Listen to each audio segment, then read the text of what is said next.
So I had someone ask me, how do you balance hermit mode with socializing without being so awkward? I know all about being awkward in this stage of my spiritual awakening all too well. But hopefully, by sharing what I've learned from my experience, can help make it less awkward for you. I'm not calling anyone out because I am a master at awkwardness. But remember that the idea of awkwardness is a conditioned belief, that it's our own projection from within us.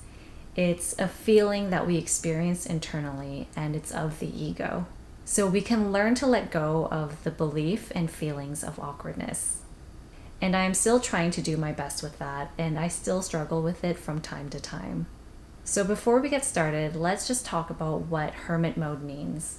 For me, it was the experience of having a strong desire to go inward, to get into deep introspection, and to remove myself or retreat from the external world as much as possible.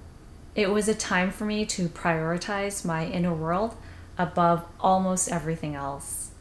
And I know it's not always possible to actually cut ourselves off from the world because, life, but this is learning about how to balance going inwards while still deciding to socialize at the level we want to. Because I understand, initially it was important for me to still show up to what society deems as important events like weddings or funerals, because I knew it meant a lot to them if I showed up to celebrate and support them. So the first thing I had to do was I had to learn to get comfortable with the uncomfortable feelings. So this was all new to me, the strong desire to go into hermit mode while balancing it with my social life. These two ideas seemed to contradict in my mind. So I had all these negative emotions surface up because I had all these conditioned beliefs around socializing. I had all these thoughts like, what will people think? If you say no, people will take it personally and get offended. Or if you say no, people will think you don't like them. And to be honest, I think that was a major reason why I still socialized at the beginning of this phase. My beliefs around socializing and what it meant started to rub up against my desire to get into hermit mode, to get into this awakening process. So all of these feelings of anxiety, shame, and fear started to surface up, and I had to learn to get comfortable with them. I had to learn to get used to these feelings. So what beliefs do you have around socializing? What feelings come up for you around those beliefs? So as you start to pay attention and see what feelings come up for you, learn to get comfortable with them. Learn to get used to them.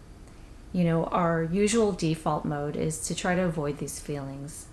But by accepting them and allowing them to be there, we can move beyond them. We can transcend them. So the next thing I had to do was I had to give myself space to be whatever it is I needed at that moment at the event. And to also have self-compassion about it. If you decide to continue to socialize, remember that just because you're there physically doesn't mean you can't go inward. In fact, that's what hermit mode is all about. It just helps us to go deeper and focus more when we can isolate ourselves from the outside world. But that's not very realistic for most of us. So allow yourself the space to be whatever it is you need in that moment at the social event. And this may feel uncomfortable because we're letting go of old behavioral patterns, we're letting go of social conditioning, we're letting go of what we believe is expected of us when we interact with others.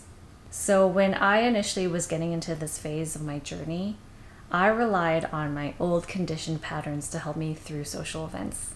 But to be honest, that didn't feel too good because I knew I was betraying myself each time I did that. I remember going to some weddings and feeling the need to retreat from my usual ways of socializing and the need to be more quiet.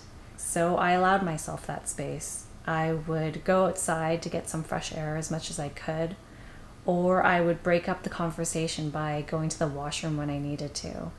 I also chose not to join in where groups were hanging out.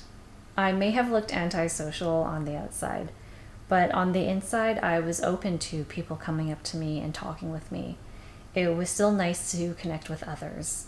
It just wasn't in the usual way I would have done so in the past. I was happy to be there and celebrate, but I also honored what I needed, which was to be more still, to be more quiet. So I did my best to be present and I listened more than I talked. In fact, here is a photo of me in the background at a wedding doing exactly that, of interacting in the best way I could in that moment. I also had to learn to set boundaries and say no. And again, this was all new and unfamiliar to me. So it was awkward and uncomfortable initially. I didn't have the courage to let the people around me that were close and that I cared about know what was going on with me, because I had too much fear about what they thought. So I had to get comfortable with the uncomfortable again. But it's important for us to let those that we care about know that we need space. You don't need to tell them everything about what you're going through if you don't want to. But just by communicating to them that you need space, that you need this time for yourself, helps let them know what's going on with you so they don't have to be worried or concerned. And if they care about you, they'll understand. I have to admit, at the beginning, I didn't do a good job communicating this with the people around me. I stumbled a lot with saying no. When I was going through my dark night of the soul, and I was going through one of the challenging phases of the depression that I was in, I had to say no to an important event to someone who was important, but we weren't close yet. And I did it without letting them know what was going on with me. I was too afraid to open up. So I feel it had an impact on our potential relationship, so don't make the same mistake I did. If we can't always explicitly set boundaries or say no, like at work, we can do it by our actions. When I worked at the office, I would avoid the lunchroom during lunchtime, and I would go out for walks by myself instead. If coworkers wanted to socialize and catch up about the weekend, I would do my best to be present. But oftentimes I would just listen more than I would talk. But I tried not to go back into my old ways of being as a survival mechanism. Again, I know it seems antisocial, but it was what I needed. But I would question, why is being antisocial looked at so negatively? Isn't it just another conditioned belief that we have?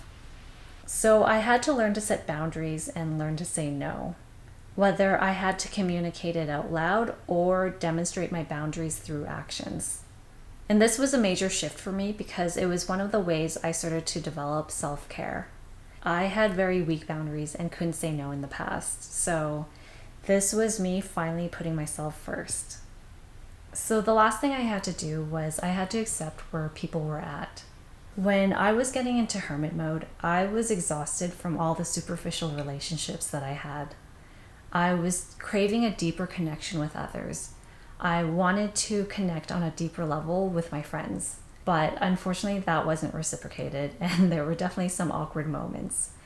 But I realized that they weren't ready for that kind of connection yet with me, to be vulnerable.